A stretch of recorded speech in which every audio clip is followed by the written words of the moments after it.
Why is technology so fragile? As a game collector, one of my biggest anxieties is that everything I own will eventually stop working. I know that's a pretty extreme fear because it's like saying I'm scared of death. Yeah, it's terrible, but also inevitable. I'm thankful to say that most of my consoles and games still work perfectly fine to this day. I made sure that they never took a trip to the washing machine, but an unfortunate scenario as a game collector is when something does break and there's no easy way out. You just can't fix it, despite your best effort. What happens then? Well, I'm here to show a few of my less than perfect consoles, how they ended up like they did, how I've tried and failed to fix them, and how I'm dealing with them now. This is the dark side of hardware. Let's start with my childhood DS Lite. As you can tell, it's not the most pristine console because newsflash, I got so much use out of this. My mom once accidentally dropped it on the street, and these scuffs are a lovely reminder. This X button is forever stained from my greasy thumb, but for the most part, it was a perfectly fine DS Lite for years. And then I did something so dumb. Back in the early days of my channel, I did not have any semblance of camera equipment. Pro tip: don't try to stack 7 DS game boxes as a makeshift tripod. Bad idea, because I was trying to balance my phone camera and it proceeded to plummet down onto my DS Lite's top screen. Yikes. Funnily enough, there was actual footage of the damage immediately after the incident, because I still needed the B-roll either way. I was really kicking myself for being so reckless, but I still had to push through and get the video done. I wish I could say that that was the end of it, but unfortunately, one day, I was opening my light as per usual, and the hinge randomly snapped and broke on me.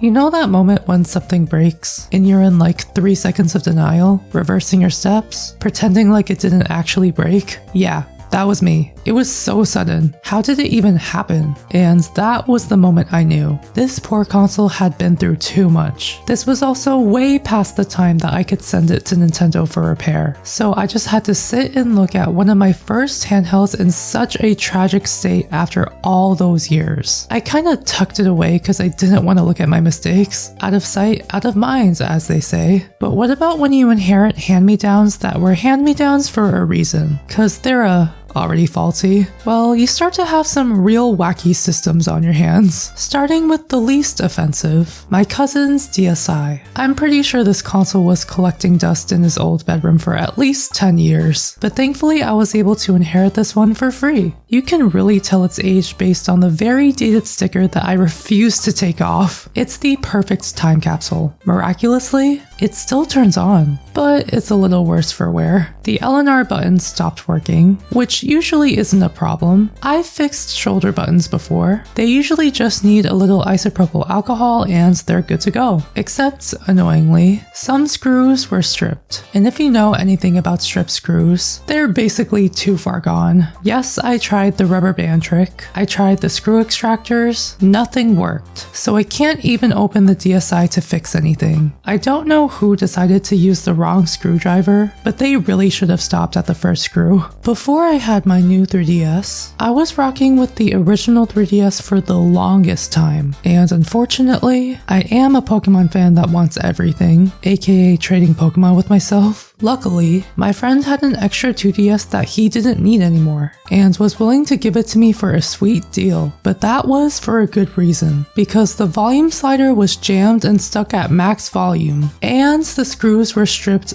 again. I hate it here. Since then, I knew better than to make the screws worse, so that meant asking for assistance. Ew. AKA going to a local repair shop to do the job. Apparently, they used a heat gun to literally melt the screws off, and they definitely removed them, but now the system was left with these gaping screw holes. So now I can open the console, but it can never close properly either. Huh. And guess what? I went in and readjusted the volume mechanism, and it's still at max volume. So what was the point of all that tinkering? This console is arguably in a worse state than before. Now we move on to the worst case scenario. Another broken DS Lite. Except it was my friend's. I was actually there the night that it broke. I was in a Discord voice chat with them when they were casually opening the DS Lite to show something, only to have the hinge snap in real time. Very unfortunate and and reminiscent, so I thought, hey, this could be my opportunity to dip my toes into repairing consoles. Oh, how naive I was. Basically, everything went wrong. I tried a certain superglue method and broke the plastic even more. When trying to put the console back together for the 5th time, the power switch broke off as well. So not only is the hinge even worse, but it can't turn on either. That thing was effectively neutered, quite literally crippled by my own hands. I classify this as a certified failure. I don't know how I messed this up so badly. So here we are. Despite trying to save the day multiple times, things just didn't work out that way. In one shape or another, these were all my doing. I was overly confident and paid the price for each of them. Now, as much as I want to wallow in self-pity, ultimately these failures serve as big lessons for me. Number 1, hardware is a lot more fragile than I thought. DS Lite hinges are literally made of paper, I swear. But it's also because I was overly optimistic and didn't handle the system with proper care. Number 2, mistakes will happen, things will break, but it also opens the door for more alternative solutions. I felt really bad for ruining my friend's DS Lite because I was supposed to fix it and send it back, but that was no longer possible. Since then, I went down a rabbit hole of custom DS shells. Since official hinges were so fragile, why not look for better and sturdier plastic?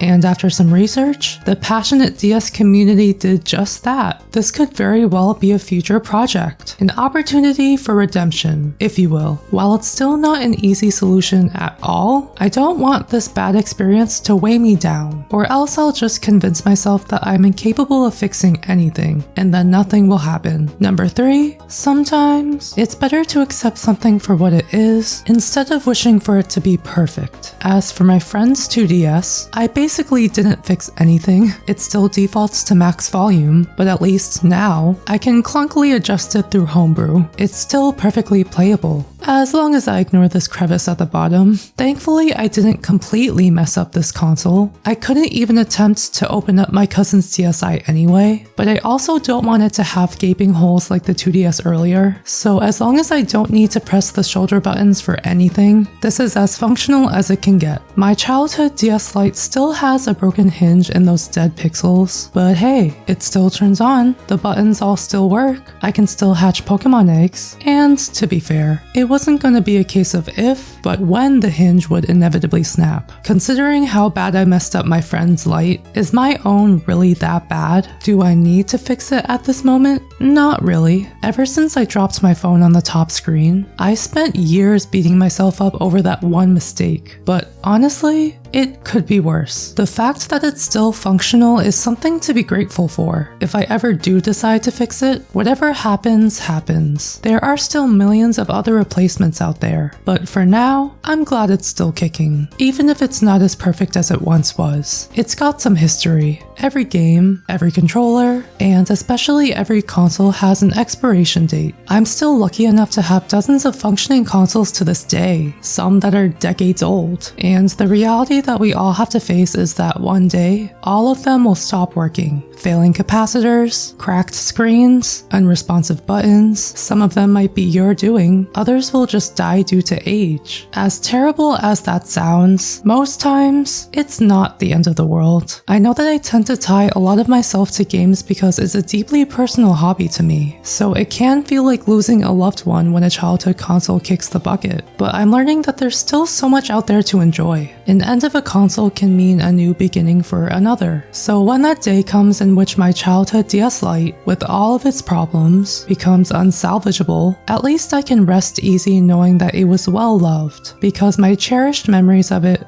will never die.